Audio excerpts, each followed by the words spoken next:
This is the Energy to Thrive podcast, episode number 016, with my special guest, Shana Ekedal. All links and resources you hear in this episode can be found by going to jenniferpowder.com/016. Welcome to the Energy to Thrive podcast with weight loss and fitness expert Jennifer Powder. Join her each week as she delves into the world of health and what it really takes to create true transformation in your life, both physical and emotional. Through her messages and interviews with special guests, you'll be inspired to live healthier, happier, and hotter lives. Here's your host, a woman who's real, totally transparent, and gets to the heart of the matter, Jennifer Powder. All right, well, welcome, everybody. It is absolutely my pleasure to introduce Shana Ekedal to you. Hi, Shana. Hi, how are you? I'm doing so great today. I am so excited to have you as a guest on this show for so many reasons. And for those of you listening or watching, we got a chance to meet back just a month ago at Mindshare. And it was a conference with some of the most incredible health experts in really in the world, leaders in our industry. And it's just so cool because Shana is a complete pioneer in the field of energy and energy work. And of course, because it's the Energy to Thrive podcast, I had to have her on. And so welcome. Shana, I'm going to give you a chance to say, I've already sort of introduced you and given the formal introduction, but maybe you could just share a bit more about who you are and why you're so passionate about the work that you do before we dive into really talking about that.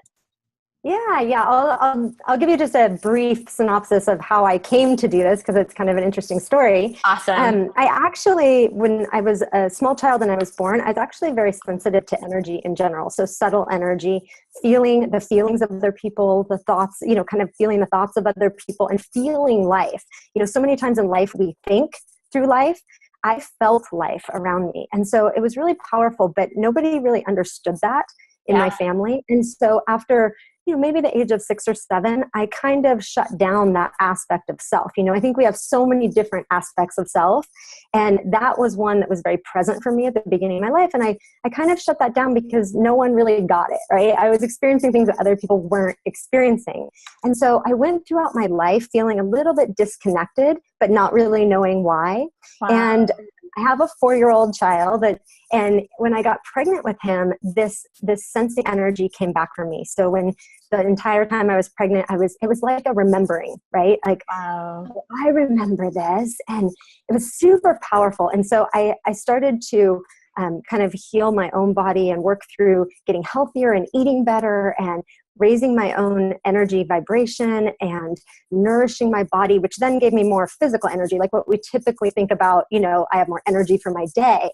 And so I just started to look at energy on all different planes, like emotional energy and the energy of thoughts and our physical energy, and realizing that at a fundamental level, we are all energy, right? Before we're cells and molecules, we are energy. And so I just relate to the world in the sense of energy. And I started to bring that to my work, helping women, lose weight and transform and shift their lives in a lot of different areas just by using all that I know about energy. And this is going to be such a great interview. I already know it. This is wonderful because I think what you're going to share with the listeners today is like really what they can start to do because a lot of us, I believe, have a knowing that stuff's not right in our life or doesn't feel good or but we settle because we try to rationalize or make, use our logic to adjust to circumstances. And it can often be very damaging. On an energetic level, right? And that can sort of be the precursor to disease, and a lot of self-sabotaging behaviors that can go along with that, right? So you got it. Yep. Yeah. So okay, so let's just dive right in because this is awesome. And maybe like when you talk about working with the energy system, right? This is where I was like, oh, this is going to be so fascinating. I get it, right? We've got the energy, so we've got energy, emotions, our physical self and health, but tell me more, basically, tell me more about what you're referring to and how you really start to get a sense of working with your clients and what's going on for them. Yeah, so basically, if you go back to things like acupuncture, right, and that is moving energy, moving your chi around your body. It's based on the understanding, which is ancient, that we get energy blockages in the body, and that's the basis for dis-ease, right? Yeah. That's the starting point. And so there's a lot of talk about getting to the root cause in the health and wellness arena and functional medicine. Yes. And to me, getting to the fundamental root is energy. Yeah. Right? It's getting to that when there's that shift in energy in the body, and this can be mental, emotional, this can be physical. It's all aspects of self tied together. So I really don't believe that we can address just the physical without addressing the mental and the emotional, nor can we address the emotional without addressing the mental and the physical. Because the way I experience life and experience energy, it's all tied together. Yeah. Period. It's just all tied together. And so when I work with someone and I sit with them, I start to have them tell me about life or what's going on for them. And it's very interesting because it's almost like if you are reading a book and you highlight certain parts of the book that really stand out to you. When someone is talking to me, things they say stand out like a highlight. So I don't visually see a highlight, but they say something and I go right there. That's where energy is blocked. And so I go down and I ask questions and I'm able to basically release that blockage for them.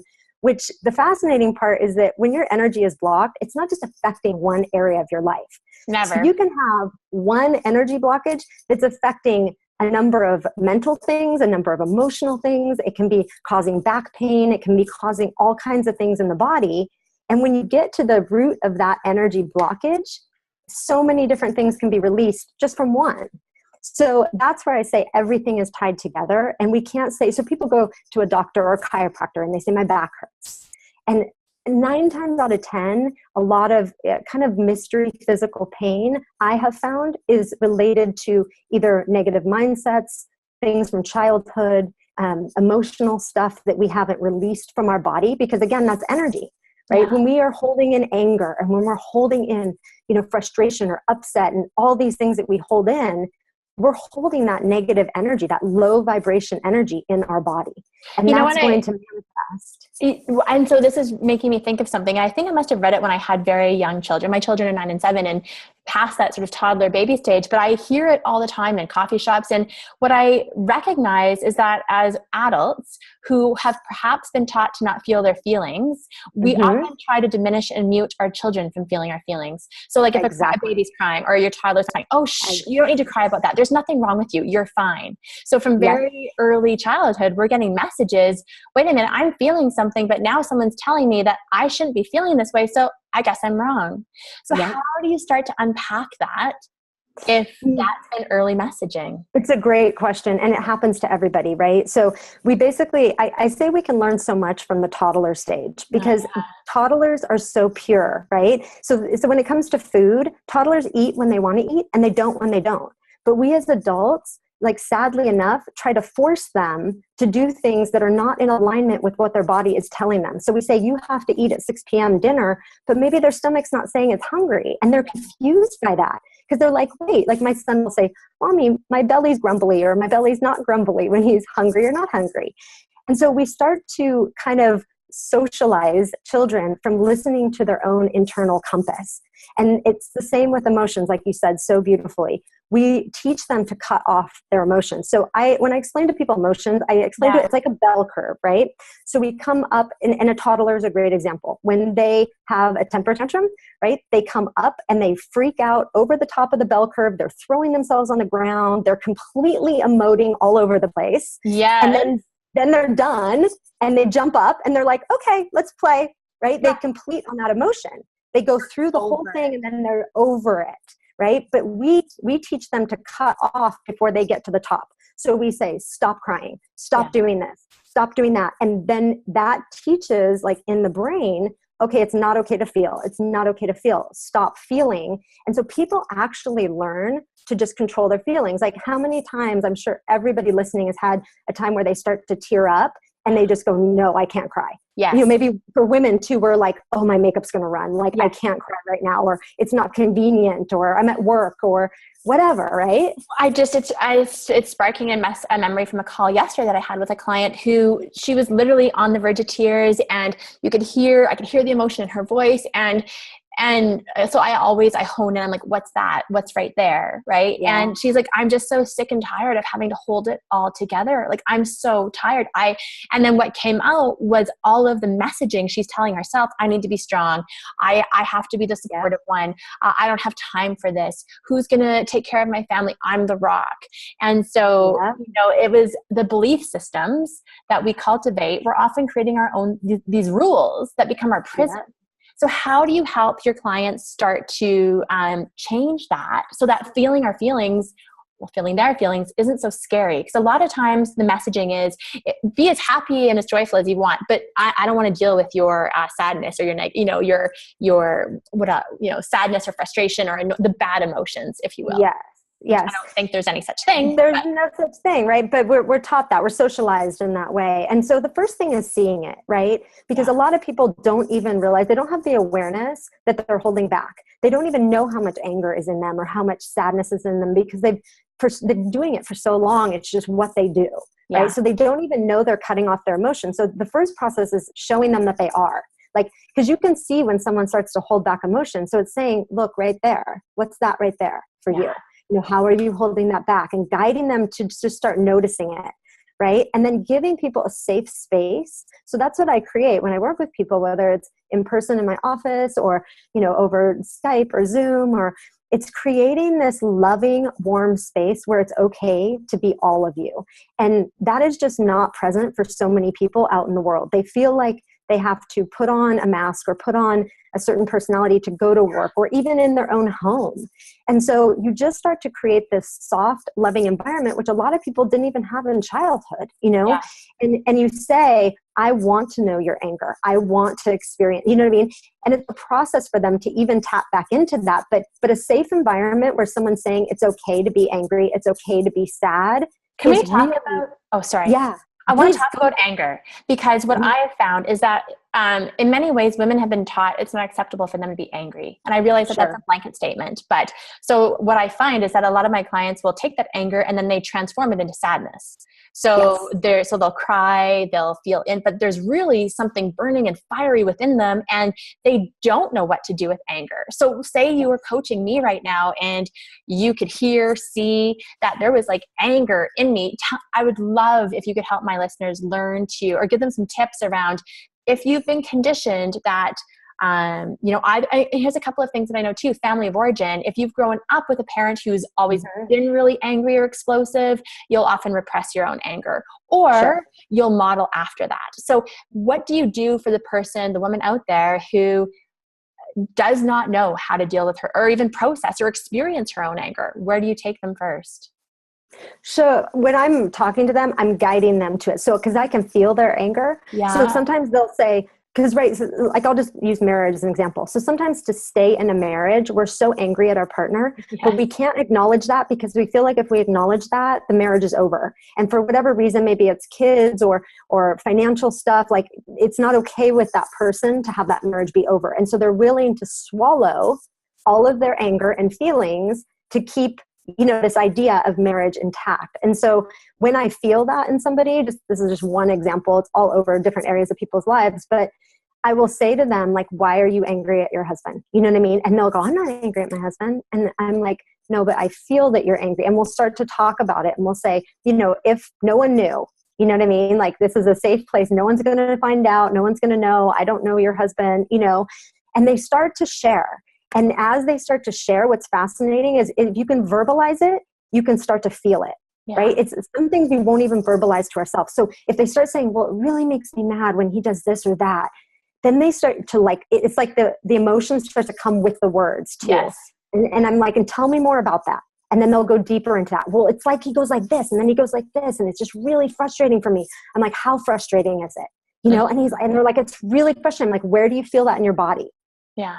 It's just like, it's my gut. It just like wrenches, and so you start to have them be present to how it's manifesting in their body. And the more you can guide them into opening that up for themselves, the more the anger starts to come. It's like it's boiling at the top, and it just wants to lift that lid off. Yeah. So it can come out because Well, it's dying to come out. And it's so cathartic to actually experience it. And I have to say, like, you totally pinpointed me. Like, my marriage is over. It ended 4 years ago. And there had been so much that had been building over, kids and disconnection and like, financial, all of it, that finally when it did come out, there was nothing left to, no desire to put any emotional energy into it. And the hard thing, I think the hard thing is that if we could know that we could feel our emotions before we get to that place, it would be a different picture. We're so afraid to feel the emotions and we think we can just keep going on. But eventually, like you said, there's nothing left. Once it gets so, there's so much water underneath the bridge, And so it's like, I tell people, I'm like, you think that feeling your emotions is going to have you not have your job anymore or going to lose your marriage or whatever. I think that's what's going to fix it. Yes. Right? I think you going home and getting really angry and freaking out and speaking your truth is actually going to make it better. And you're afraid that that's going to end it. So it's like the flip-flop. That's the rules, right? The rules that we tell ourselves about how we need to live our life and who we need to be that can rate that little prison. And it's so confining. I can I can feel it. It's constricting. And it's like a pressure cooker. I use that metaphor of like the champagne bottle inside us where we'll take our feelings, we uncork it, stuff it all down. And then it will be that one thing that causes you to blow. And that's not pretty. I don't know if anybody has ever been there, but that's not pretty. No, it's not. And then you deal with your own guilt, like, cause you don't like that part of you, so you have this extreme blow off the top from all these other things that you haven't communicated. And then you're almost like, who is that? That's not even me. Like, who is that person that's so angry? And so, you know what I mean? And so then people feel more shame and more guilt and they don't want to let that happen. So then they start to suppress again. Totally. Right? So let's connect this back to health and health behaviors a little bit too, because I find that, like emotional eating, all of that stuff is so present. And, with my world, like many of my clients will come with that desire for weight loss. And really I'm always like, weight's about so much more than just food and exercise, which we talked about before we started. Right. And so like, why does starting to because I also don't think you can change what you're not aware of. And so what I think we're doing right now for women is helping create the awareness and the safety. You got to feel your feelings, because if you can't feel them, you can't change anything. You just will distract yourself by numbing or distracting.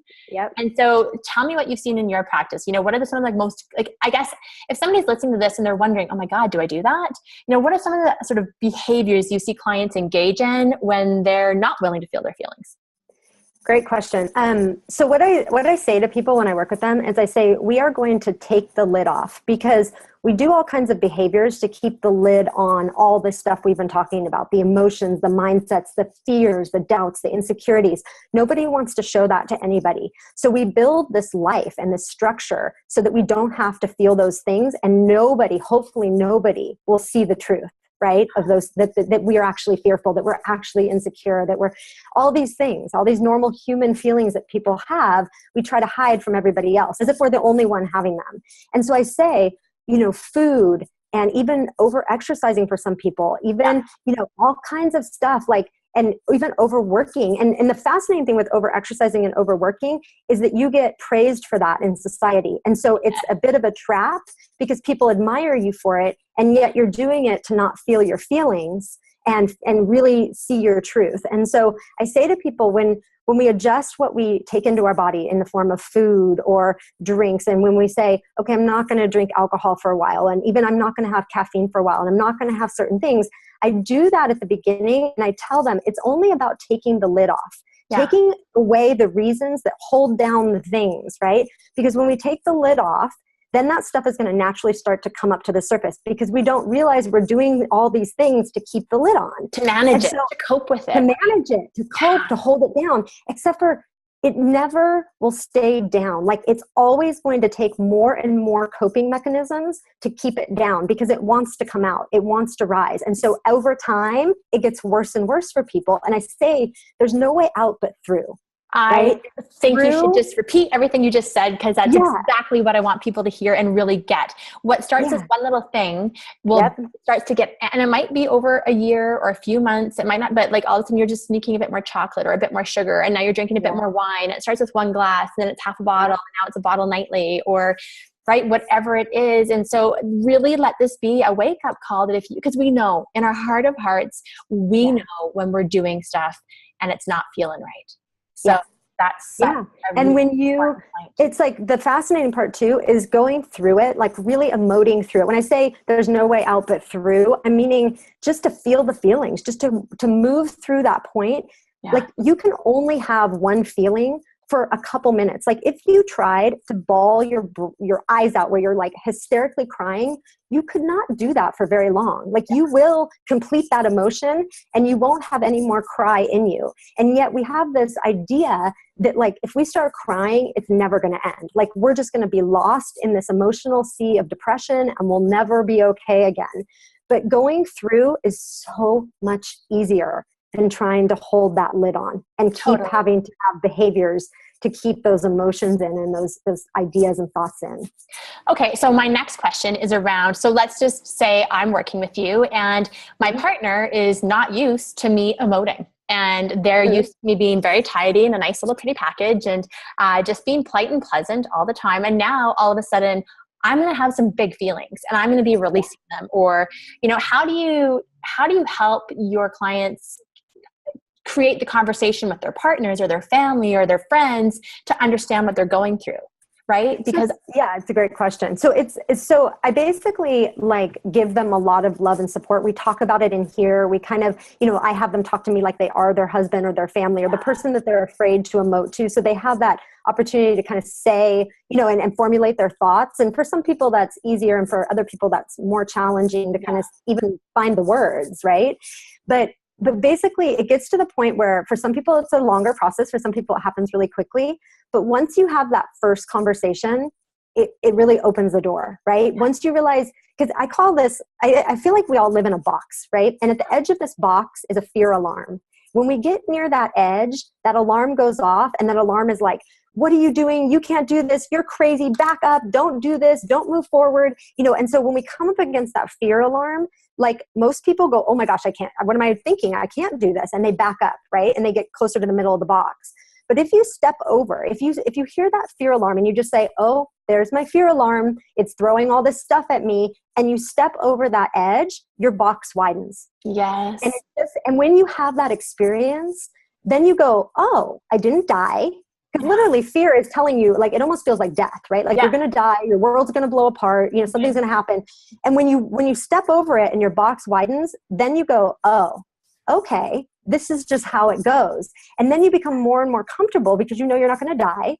Yeah. And you keep widening that box, right? And so once that first conversation happens and it's, the world doesn't, end, then you go, oh, okay. And you get more and more comfortable speaking your truth. And I tell people all the time, like, look, you have to know your truth and be able to speak it.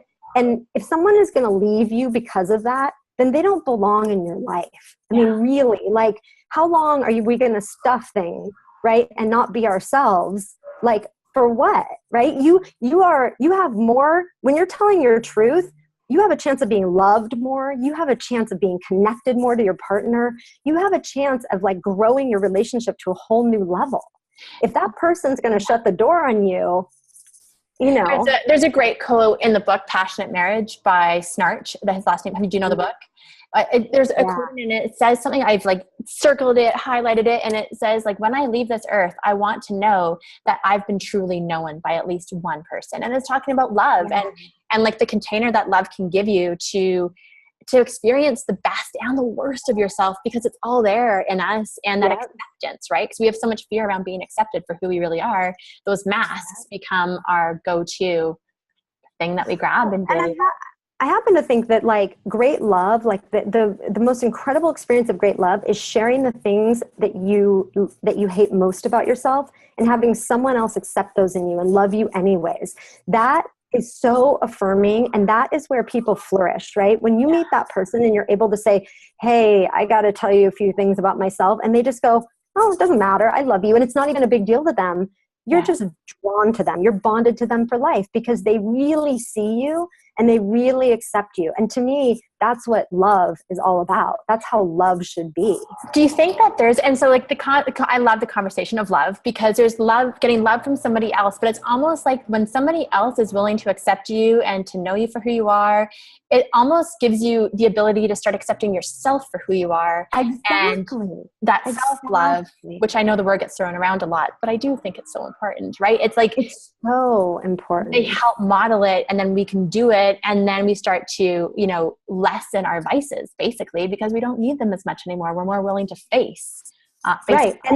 And from an energy standpoint, right, love is a very high vibration energy. And when we are in the presence of love, like when someone is basically, because when I think about you, let's say, I am actually sending you energy. When I think, oh my God, Jen's amazing, she's so sweet, I am sending that energy to you, no matter how far away you are. I mean, if people understood that everything they think and feel is energy that you are sending out into the universe. So when I send that to you, you're receiving that, right? And so when you partner up with someone and they love you so much, like that love is going into your body. It's infusing you, and you do start to experience more love for yourself, and you do start to experience more love in life. It's like everything looks more amazing than it used to. It's so true. And like, I'm laughing a little bit because if we had this conversation probably when I was between the ages of maybe 20 and probably my more sort of spiritual wake-up call came when I was like late 20s, early 30s. If you had told me that every thought was like basically energy going out into the world, I would have looked at you like you were some woo-woo wacko. Like, I honestly had been so like, I just did not know. I did not know what I did not know because I hadn't been exposed to it, seen it, felt it. I hadn't hit hard parts of my life yet, right? Like for me, university, I was just fun and easy. I hadn't experienced deaths in my family or sickness, any of it, real loss. And so it's been some of those experiences where I have been in dark places where I'm like, oh my God, can I get out? Where I've become willing to learn more about energy or healing or whatever anything that might help me. And so I would imagine, like, I guess what I'm looking at is like, for listeners who are perhaps in that life rut, love rut, health rut, where they're feeling that like, okay, I got to change something, right? What are some quick tips that you can start to give the listeners or the viewers watching this right now about what they can do to create some change, positive change? Yeah, I mean, basically awareness is the first thing. So the fact that you're listening to this and, I feel like people, like when somebody gets physically ill or they have, relationships that break apart or things like that, I actually at this point and where I stand is I look at that as an opportunity, right? These things are opportunities for us to grow and learn. And if we can see it as that and we seek out, people to help us on that journey, we all need, teachers and coaches and people to say, look, this is the way, right? Like, let me hold your hand for a little bit and let me just walk with you in this part of your journey where it might seem so confusing to you, and different people will show up in your life to kind of hold your hand and say, let me show you a new way of being, So a lot of, the people that were at our conference and the people that are in this industry, we got involved in this because we had those dark nights, because we had physical illness, because we had things that maybe we couldn't figure out. And that sent us on the journey of saying, okay, there has to be another way. Like, why am I not feeling good? And so that's just an opening. It's like, I look back at, that's what happened for me. And I look back at that and go, what a gift that was, because I wouldn't be where I am today. I wouldn't be able to share this knowledge with people and really transform people's lives if I hadn't gone through what I went through. Yeah. And so, it's seeing, well, it could be difficult and it might be sad and it might be horrible. Everything new starts in the dark and grows to the light. When we plant a seed, it's in the dirt and then it grows up and it breaks through the dirt into the sunlight, right?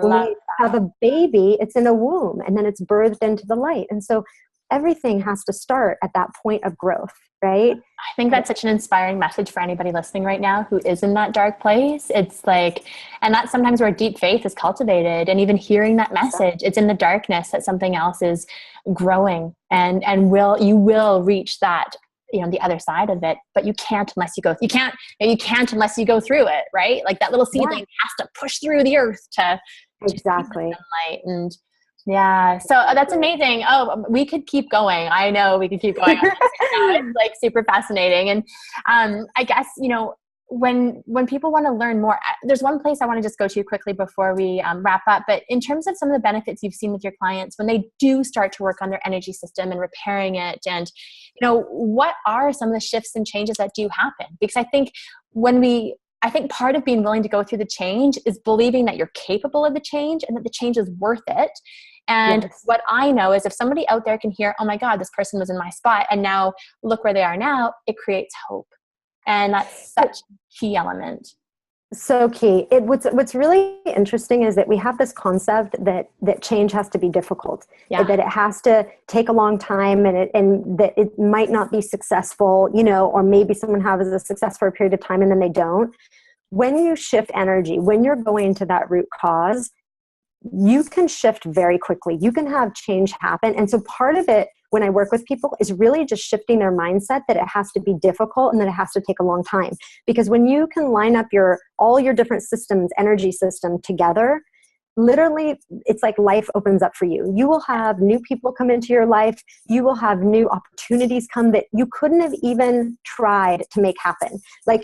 I call it the land of little miracles, because your life, as you walk forward, you'll say, for instance, I had a client that was in here yesterday, and her story about life is that she's always alone. She's felt alone in her childhood. She's felt alone throughout her life. And we had our first session together a week ago, and she came back for her second session, and she said, right when I left, because we did a lot of work around aloneness, right when I left, I had 2 new people that I'd met call me and invite me to go out to dinner and to meet and talk. And she's like, this whole past week, people just been reaching out to me that have never reached out to me before. I have goosebumps. Yeah. She's like, I couldn't believe it. She's like, I was just like, oh my gosh, this is how we line up energy. And then we break through these mindsets and patterns. And it's all out there for us. It's all waiting for you. Yeah. Energy is just a sea of infinite possibilities. It's just we block things from coming into our life because we don't believe it's possible. And so just knowing that you can have what you want is the first step in inviting it in. Oh, Shana, I love that. I totally love that. And I couldn't agree with you more. Oh my gosh. Okay. So I want to make sure, I know you've got a free gift that you offer on your website. Can you please direct people how to get it, how to find more about you, so that if they want to keep reading your blog and to get in touch, they've got that opportunity? Yes, absolutely. So my website is www.shana, Shana, and my last name is Ekedal, Ekedal.com. That's my website. And on the homepage of my website, you can opt in to get my free gift, which is called the Frequency Cleanse Recipe Book. I have a 30-day program that I run about raising your energy vibration and working with a lot of the stuff we've been talking about today, about how to get your energy into alignment and start manifesting things very quickly in your life. But I give away a free gift that is a lot of the recipes and a lot of the practices that you can start doing. There's also a really cool guided meditation for bringing in all of the goodness, right? And kind of releasing some of those emotions and mindsets that don't serve us anymore. So that really jumps people off on the right foot and gets them moving forward. So we're going to have all of the links to everything that Shana offers just in the show notes. So make sure you check that out if you want to connect with her more, which I highly advise you get the gift. It's awesome. I downloaded it and I loved what you put into it, and can see it just being so valuable for everybody. So I cannot thank you enough for sharing. And obviously, if anybody's listening or watching, you can see the passion, and you can see that God, you're beautiful inside and out. And I think so grateful that I got a chance to meet you and to have you on my show. It's been a pleasure to interview you. Oh, thank you, Jen. This has been a wonderful conversation. I've enjoyed, sharing and spending this time with you. And thank you so much for having me. Oh, you're welcome. So thanks everybody for tuning in. We are going to be back another time with more fabulous guests on Energy to Thrive. And until next time, that's it for now. Bye, everybody.